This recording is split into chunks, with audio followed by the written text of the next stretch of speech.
पंचकुला की कोर्ट में आज गुरमीत राम रहीम की सबसे बड़ी राजदार हनीप्रीत की पेशी हुई। 6 दिनों की रिमांड पर भेजी गई हनीप्रीत। 38 दिनों तक धूल फांकने के बाद पुलिस के हाथ आई हनीप्रीत को आज पंचकुला के डिस्ट्रिक्ट कोर्ट में पेश किया गया। वकीलों की लंबी चौड़ी फौज लेकर कोर्ट परिसर पहुंची हनी को लेकर जमकर बहस हुई। पुलिस की ओर से 14 दिनों की रिमांड की डिमांड की गई। बीच बहस में हनीप्रीत कोर्ट रूम में हाथ जोड़कर खड़ी रही और जब बोलने का मौका मिला तो हनीप्रीत ने खुद को बेगुनाह बताया। जबकि रिमांड के लिए हरियाणा पुलिस ने दलील ये भी दी कि उन तमाम ठिकानों पर हनीप्रीत को लेकर जाना है जहां की बात सामने आ रही है और 38 दिनों तक हनीप्रीत पुलिस को छकाती रही। माननीय अदालत ने दोनों पक्षों की दलील सुनने के बाद 6 दिन का दोनों दोषियों को पुलिस हिरासत मंजूर किया और हमने कोर्ट को ये माननीय अदालत को ये बताया था कि जिस कॉन्स्पिरेसी की बात करें एफआईआर में वो 25 अगस्त की है। 25 अगस्त को तो हनीप्रीत कोर्ट के अंदर थी और फिर उसके बाद पुलिस के साथ ही थी। कॉन्स्पिरेसी कहाँ पे कर ली है? 6 दिनों में पुलिस क्या क्या खुलासे कर पाती है, किन राज से पर्दा उठा पाती है, ये सवाल अब सबसे बड़ा है। वीडियो जर्नलिस्ट कमल किशोर के साथ सूरज अरोड़ा, न्यूज नेशन, पंचकुला। दिल्ली के आजादपुर मेट्रो स्टेशन में लोगों का जबरदस्त हंगामा। दिल्ली पुलिस के कांस्टेबल की पिटाई की। हालात काबू करने के लिए सीआईएसएफ के एसआई को करना पड़ा हवाई फायर। मेट्रो स्टेशन पर इस तरह की हंगामे की तस्वीरें आपने पहले कभी नहीं देखी होंगी। लोगों ने आजादपुर मेट्रो स्टेशन पर पुलिस कांस्टेबल की पिटाई की और व्यवस्था बनाने की कोशिश कर रहे सीआईएसएफ के एसआई पर भी हमला किया। लोग मेट्रो के ऑटोमेटिक फेयर कलेक्शन गेट्स के नीचे से बिना टोकन के ही घुसने लगे। दरअसल टिकट काउंटर पर 2 लोगों के बीच बहस के बाद ये पूरी घटना हुई। स्टेशन पर तैनात दिल्ली पुलिस का कांस्टेबल एमएल मीणा हंगामा करने वाले युवक को एक कक्ष में ले गया और उससे गड़बड़ी फैलाने पर जुर्माना देने को कहा, जिसके बाद 17 वर्षीय वजीरपुर निवासी एक युवक ने अपने साथियों को स्टेशन पर फोन कर बुला लिया। करीब 20 से 25 लोग थोड़ी ही देर में स्टेशन पर पहुंच गए, जिनमें महिलाएं भी शामिल थीं और उन्होंने दिल्ली पुलिस के कांस्टेबल एमएल मीणा की बुरी तरह पिटाई की। शरारती तत्वों ने सीआईएसएफ के सहायक उप निरीक्षक मोहम्मद उमर का गिरेबान भी पकड़ लिया, जिसके बाद उन्होंने भीड़ को नियंत्रण में करने के लिए हवा में गोली चलाई। दिल्ली मेट्रो स्टेशंस पर एक्सीडेंटल फायरिंग की घटनाएं तो होती रहती हैं, लेकिन ये पहली बार है जब भीड़ को काबू करने के लिए सीआईएसएफ को हवाई फायरिंग करनी पड़ी हो। हालांकि दिल्ली पुलिस ने पहले ही हालात को संभाल लिया होता तो ये नौबत शायद नहीं आती। वीडियो जर्नलिस्ट गौरव अरोड़ा के साथ Rumanulla Khan, news nation, Delhi. UP के मुख्यमंत्री योगी आदित्यनाथ ने केरल में हो रही राजनीतिक हिंसा के खिलाफ खोला मोर्चा। जन रक्षा यात्रा के दूसरे दिन यूपी के मुख्यमंत्री योगी आदित्यनाथ केरल के कन्नूर में पहुंचे, जहां उन्होंने लोगों को संबोधित करते हुए कहा कि भारतीय जनता पार्टी लोगों में चेतना फैलाना चाहती है कि जब जब सीपीएम की सरकार सत्ता में आती है इस तरीके से राजनीतिक हिंसा होती है, कार्यकर्ताओं की हत्या की जाती है। केरल और इससे पहले वेस्ट बंगाल की कम्युनिस्ट सरकार, त्रिपुरा की कम्युनिस्ट सरकार राजनीतिक उद्देश्यों के लिए, अपने राजनीतिक उद्देश्यों की प्राप्ति करने के लिए अपने राजनीतिक कार्यकर्ताओं को कैसे ठिकाना लगाती हैं, इसके उदाहरण ये सभी हत्याएं हैं। आज यात्रा का दूसरा दिन है और ये यात्रा लगातार 15 दिनों तक भारतीय जनता पार्टी के द्वारा चलाई जाएगी। यूपी के मुख्यमंत्री योगी आदित्यनाथ ने कहा कि राज्य में कानून व्यवस्था की जिम्मेदारी राज्य सरकार की होती है और केरल के मुख्यमंत्री इसमें पूरी तरीके से असफल रहे हैं, इसलिए राजनीतिक हत्याओं की जिम्मेदारी केरल के मुख्यमंत्री को लेनी होगी। वीडियो जर्नलिस्ट सुभाष चंद्र के साथ कन्नूर से रविकांत राय। कांग्रेस उपाध्यक्ष राहुल गांधी आज से 3 दिन के अपने संसदीय क्षेत्र अमेठी के दौरे पर हैं। इस दौरान राहुल अपने क्षेत्र का भ्रमण करते हुए कार्यकर्ताओं से संवाद भी करेंगे। राहुल गांधी अपने दौरे के पहले दिन क्षेत्र का भ्रमण करते हुए मुंशीगंज गेस्ट हाउस में रात्रि विश्राम करेंगे।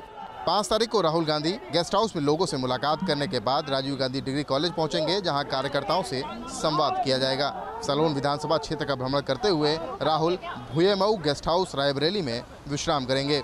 दौरे के आखिरी दिन राहुल भुयेमऊ गेस्ट हाउस रायबरेली में लोगों से मुलाकात करने के बाद क्षेत्र का भ्रमण करते हुए दिल्ली वापस चले जाएंगे। राहुल गांधी के इस दौरे से पहले खासा विवाद भी हुआ। जिला प्रशासन ने राहुल गांधी से अपने तयशुदा कार्यक्रम में फेरबदल करने की बात कही थी, लेकिन कांग्रेस के विरोध के बाद राहुल गांधी अपने तयशुदा कार्यक्रम के तहत अमेठी पहुंचे हैं। वीडियो जर्नलिस्ट सूफी खान के साथ रतीश त्रिवेदी, न्यूज़ नेशन।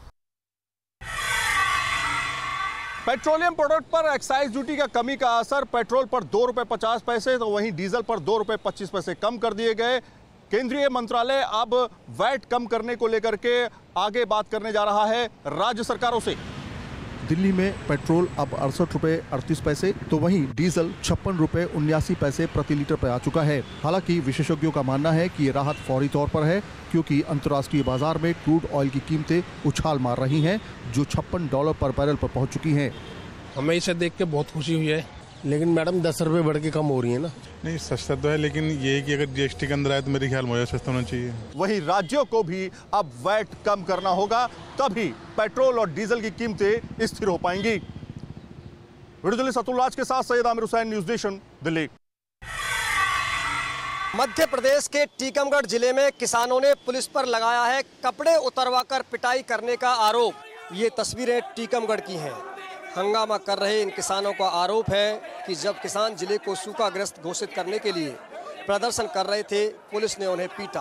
फिर जब वो वापस गांव लौटने लगे तो पुलिस ने उन्हें पकड़कर थाने लाई और वहां कपड़े उतार कर पिटाई की। तस्वीरों में साफ दिख रहा है कि दर्जन भर से ज़्यादा किसानों के बदन पर कोई कपड़ा नहीं है और ये सभी किसान थाने में ही मौजूद हैं। दूसरी ओर सीएम शिवराज सिंह चौहान ने टीकमगढ़ के मसले पर गृह मंत्री को जांच के आदेश दिए हैं। टीकमगढ़ को सूखाग्रस्त घोषित कराने के लिए किसानों ने मंगलवार को ही प्रदर्शन किया था। सरकार का आरोप है कांग्रेस किसानों को भड़काकर प्रदर्शन को उग्र करा रही है। वीडियो जर्नलिस्ट महेश शर्मा के साथ लाल सिंह फौजदार। छत्तीसगढ़ से बीजेपी सांसद बंसीलाल महतो की फिसली जुबान, सार्वजनिक कार्यक्रम में महिलाओं के लिए किया अभद्र शब्दों का इस्तेमाल। छत्तीसगढ़ के कोरबा से बीजेपी सांसद बंसीलाल महतो ने लड़कियों के लिए बेहद अपमानजनक शब्द का इस्तेमाल किया है कि अब बालाओं की जरूरत बम्बई और कलकत्ता से नहीं है, कोरबा की पूरी और छत्तीसगढ़ की लड़कियां टनाटन हो गई हैं।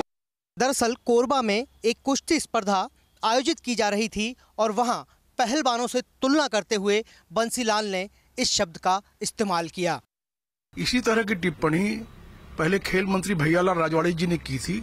उसी टिप्पणी को दोहराने का काम बंसीलाल महतो ने किया है। उन्होंने उस परसेप्शन में कहा कि यहाँ की लड़कियां बहुत स्मार्ट हो गई हैं और अन्यथा ऐसी कोई बात नहीं है। छत्तीसगढ़ में बीजेपी के नेताओं द्वारा इस तरह के विवादित भाषा का मामला पहली बार सामने नहीं आया है और इस बार जिस तरह सांसद ने सार्वजनिक मंच से महिलाओं के लिए अभद्र भाषा का इस्तेमाल किया है, उसके बाद उन पर सवाल खड़े होने लगे हैं। वीडियो जर्नलिस्ट अभय के साथ नीरज श्रीवास्तव, न्यूज़ नेशन। पुंछ के बालाकोट और दिगवार सेक्टर में पाकिस्तान फायरिंग बंद करने का नाम नहीं ले रहा। पाकिस्तान ने आज एक बार फिर सीज फायर तोड़ा और भारतीय चौकियों को अपना निशाना बनाने की कोशिश की। इस दौरान पाकिस्तान ने मोर्टार्स का भी इस्तेमाल किया। पाकिस्तान ने एक बार फिर रिहायशी इलाकों को भी निशाना बनाने की कोशिश की। गनीमत ये रही कि आज किसी तरह की जान माल का नुकसान नहीं हुआ। अलबत्ता 2 दिन पहले जो पाकिस्तान ने फायरिंग की थी उसमें 2 लोग मारे गए थे और दर्जन भर लोग घायल हो गए थे। अगर देखा जाए तो पिछले कुछ महीनों में सेना ने लगातार हो रही घुसपैठ की कोशिशों को नाकाम किया है, साथ ही घाटी में कई आतंकवादियों को भी मार गिराया है। ऐसे में पाकिस्तान की बौखलाहट इतनी ज्यादा बढ़ गई है कि वह बॉर्डर पर लगातार फायरिंग कर रहा है। वीडियो जर्नलिस्ट अनूप शर्मा के साथ शाहनवाज खान, न्यूज़ नेशन, जम्मू। शहीद हुए बीएसएफ के assistant sub inspector BK Yadav को आज श्रीनगर के खुमहामा में श्रद्धांजलि अर्पित की गई। कल हुए फिदाइन हमले में बीएसएफ के एएसआई बीके यादव को आज श्रीनगर के बीएसएफ हेडक्वार्टर में श्रद्धांजलि अर्पित की गई। यादव बिहार के बागलपुर के रहने वाले थे। 50 साल के यादव 30 साल से बीएसएफ में थे। यादव अपने पीछे 22 साल का बेटा और 23 साल की बेटी छोड़ गए। इस अटैक के बाद श्रीनगर एयरपोर्ट, खुमहामा के बीएसएफ कैंप और एयरफोर्स के बाहर सिक्योरिटी को रेड अलर्ट पे डाल दिया गया है। वीडियो जर्नलिस्ट मोहम्मद यूनिस के साथ Idris loan, news nation, Srinagar. अमेरिकी सेना के एक वरिष्ठ अधिकारी ने कहा है कि आईएसआई के तार न केवल आतंकी संगठनों से जुड़े हैं, बल्कि पाकिस्तान से अलग उसकी अपनी एक विदेश नीति भी है। अमेरिकी जनरल जोसेफ डनफोर्ड ने बयान सीनेट फॉरेन रिलेशन कमेटी के मेंबर्स को संबोधित करते हुए दिया। जोसेफ डनफोर्ड ने कहा कि आईएसआई के आतंकियों से गहरे रिश्ते हैं। आईएसआई के आतंकी गुटों को सपोर्ट करने का ये अब तक का सबसे बड़ा आरोप है। अमेरिका बीते कई सालों से कोशिश कर रहा है कि पाकिस्तान के रुख में बदलाव आए, लेकिन लगता नहीं कि पाकिस्तान अपनी नीति में बदलाव करने वाला है। इससे पहले भी भारत और अफगानिस्तान समय समय पर ऐसे आरोप लगाते रहे हैं, लेकिन अमेरिका ने पहली बार इतने साफ तौर पर आईएसआई पर आतंकी गुटों को सपोर्ट करने का आरोप लगाया है। हालांकि हमेशा की तरह पाकिस्तान ने एक बार फिर इन आरोपों को खारिज किया है। वीडियो जर्नलिस्ट सुमित कुमार के साथ अरविंद सिंह, न्यूज़ नेशन।